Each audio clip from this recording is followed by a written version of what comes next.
The families of 3 young girls with a rare genetic disorder want to raise awareness about the disease. They hope the more people know about Rett syndrome, the better the chance of finding a cure. Bill O'Neill joins us in Greensboro with the story. Rett syndrome is so rare that health officials estimate there are roughly 15,000 cases in the entire U.S., almost exclusively girls and women. This is Charleston, and she goes by Charlie. Hi, Charlie. How you doing? The girls range in age from 2 to 13. Hope is the youngest. Her mom, Cerisa Valdez, calls her and others with the disease Rett warriors. Parents are clearly in this battle as well. The amount of therapies, the amount of doctor visits, the amount of medications, and we've only been down this journey for a little over 12 months. And it's a full-time job. Charlie is 6 years old.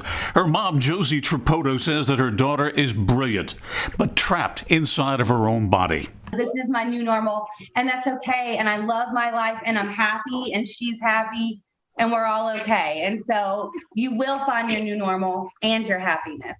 Mia is 13. Her mom, Keisha Hall, says she's on grade level at school. Mia does like to be in social settings.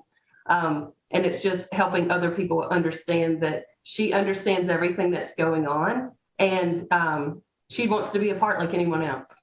Hello, cutie pie. Hello. Rett syndrome poses many challenges to Mia, Charlie, Hope, and their families. One of the biggest is communication.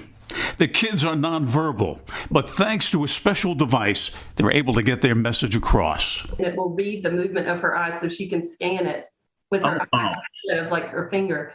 And sometimes people they're a little bit intimidated by that. During our Zoom, Charlie sent me this message using her device. This is going to be a great day. It's a very robust language system, so she can really say anything that she wants to. And this is a way that we can learn about how smart our girls and how social they are. We told you how rare Rett syndrome is, 15,000 cases. Well, 2 of the girls in our story have parents who graduated from Grimsley High School in Greensboro together in the class of 2001. As one of the parents put it, it's a small world. This severe neurological disorder typically doesn't surface until a baby becomes a toddler. There's no cure, but the parents we spoke with say they have hope. You got it, girl. Most kids with Rett syndrome cannot walk or talk on their own. Some even struggle to breathe on their own.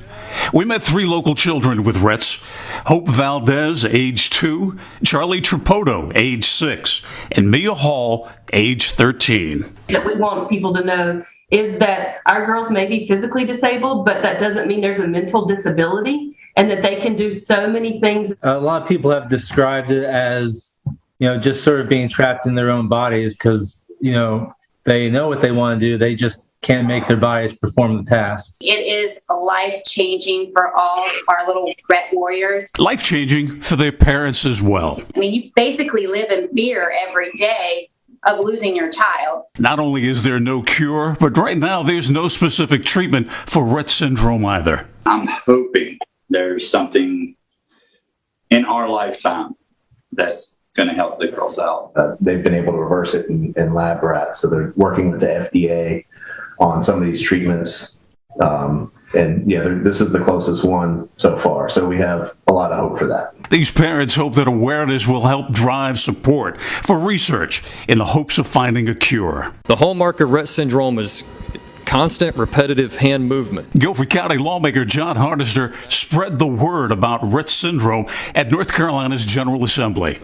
He represents all 3 Rett syndrome families in the legislature, and the coincidence doesn't end there. 2 of those are the daughters of 2 individuals that I went to high school with, that I graduated. In fact, within my graduating class. So what are the odds of that? Can you identify who that is? Me? Anson and Josie. Josie Tripoto and Anson Hall graduated with John Hardister from Grimsley High School in Greensboro, the class of 2001. Makes us realize it's quite a small world. I also graduated in 2001 too, but from Eastern Guilford. So 3 from the graduating class of 2001, which again is just crazy. The odds are more amazing when you consider that only 15,000 girls and women in the entire U.S. are diagnosed with Rett syndrome. Called an orphan syndrome, where people don't know what it is, so it's hard to get research funds for it. So there's a lot of amazing research out there that shows that we can find a cure for girls. We want to help all these other Rett warriors, these families. Let's rally together. Let's find a cure for them. So Risa Valdez, the mom you just heard from, says that when Hope was born, she didn't know what her name meant. She does now. She says hope is their future. In Greensboro, I'm Bill O'Neill, WXII 12 News. Bill, thank you. And if you'd like to know more about this genetic disorder or help find a cure, go to rettsyndrome.org. Charity Navigator gives the group a positive rating.